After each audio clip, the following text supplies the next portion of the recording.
Good day, everyone. My name is Angelo Perez, and I will be your host for today's discussion. Our topic will be about abortion. We will hear some certain perspectives from our guest speaker, but before that, what is abortion? Abortion is a procedure to end a pregnancy. It uses medicine or surgery to remove the embryo or fetus and placenta from the uterus. The procedure is done by a licensed healthcare professional, and the decision to end pregnancy is very personal. And before going to our guest speakers, here are some key points about abortion here in the Philippines. The Philippine government has made efforts to improve access to contraceptive services, but abortion is illegal under all circumstances and is thus highly stigmatized. Nonetheless, abortion is common but is often performed in unsanitary conditions and using outdated techniques. Because of the risks of unsafe abortion, many women need to post-abortion care, but they face barriers in obtaining such care, including the stigma around abortion and the high costs of medical care. And with that, we're going to start with our first guest speaker, Miss Ara Joy Cruz. Miss Ara Joy Cruz, what can you share from your own opinion and perspective about abortion? Abortion is a thing that is not right, but you as a person should have your own decisions. People have their own decisions. They have free will to decide um what they want to do in their life.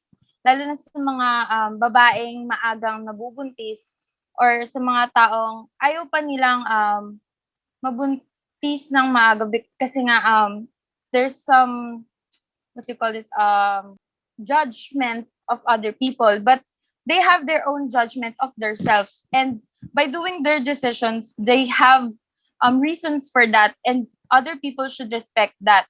We all have the power and freedom to make decisions and to choose for ourselves, but always remember that you are responsible for your own choices and you should accept the consequences of it.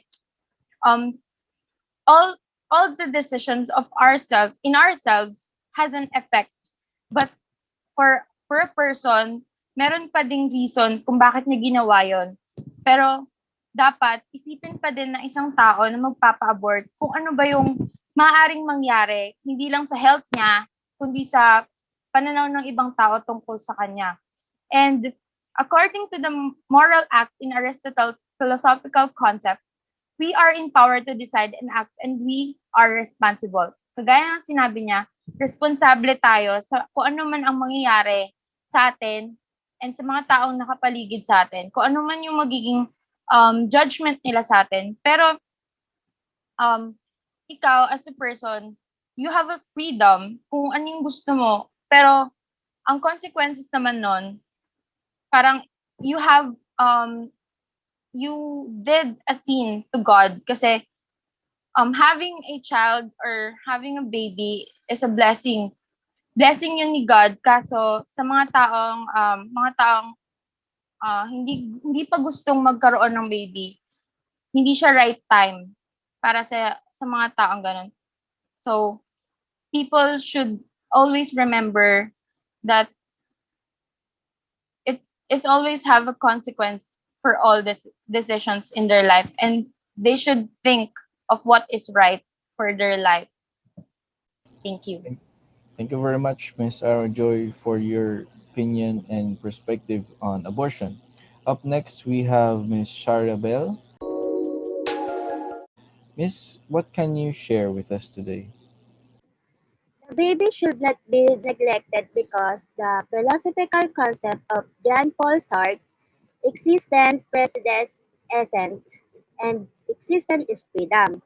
Even though people are put on earth without their consent, we must choose and act freely from every situation we are in. On the other hand, humans are not born with a definite purpose on the child will make his her our destiny, and the baby, whether he or she is born or not, has the right to live. Who can say that the baby has no hope or purpose in society? It's possible that baby can have a better life than its parents. The consequence of the child existence is that he will be able to fulfill his destiny or purpose in life, and he will live in such a way that he will do good and fear of God. Thank you.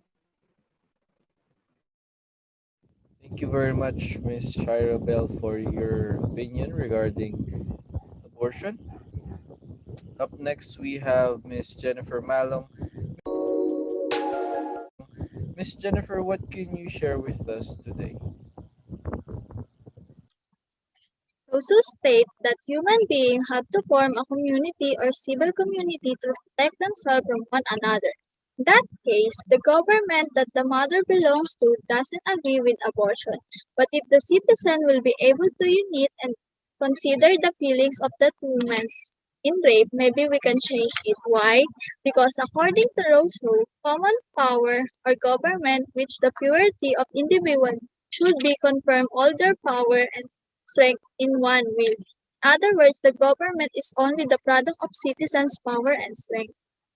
There are many alternatives to do than legalizing abortion against rape victims. If needed, the mother and her family are truly unwilling to raise the children, then care can be transferred from other people who are willing.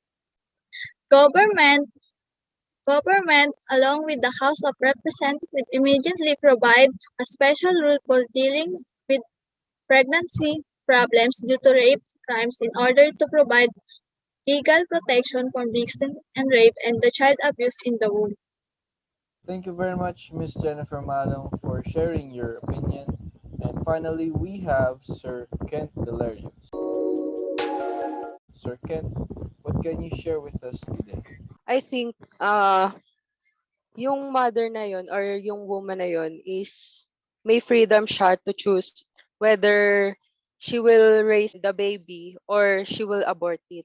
But if I will base it on Thomas Hobbes' perspective, I think yung batang yon kailangan talaga siyang mabuhay. Kasi Thomas Hobbes said that each person is forbidden for which is destructive for their own lives and for other people's life. In other words, we should seek peace in every actions and decisions we make in life because we have a social contract. That social contract is to give respect and considering the other people's rights. Pag bumalik tayo dun sa topic natin sa abortion, about dun sa situation na yon, uh, kapag pinabort niya yung baby, that mother or woman, sinira niya yung yung right ng baby mabuhay. And also, she doesn't have a choice because she is under the government and it is decided by the government that um, the baby should live because it has a fatal rights. And also, hindi pa siya masyadong tanggap sa sa community natin, sa society natin dito sa Pilipinas, yung abortion. Pero I think um she can decide naman after she give birth to the baby na kung ite-take responsibility niya ba yung pagpapalaki dun sa bata or ipapaampun niya.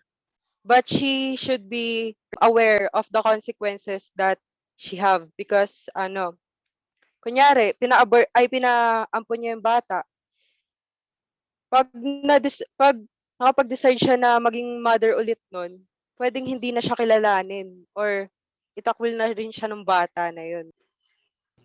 Thank you very much, Sir Kent, for your wonderful opinion. I would like to thank our guest speakers for sharing their perspectives and opinions about abortion. And to summarize the shared perspectives, we have our freedom to make the decisions in our lives. But we should always take into consideration the consequences that may occur or that may happen from the choices that we make, which should always be reminded to us and to everyone else who is watching this video. So, thank you very much for watching us discuss about abortion. Thank you very much to Miss Gladys for giving us an opportunity to share our insights and opinions about the topic.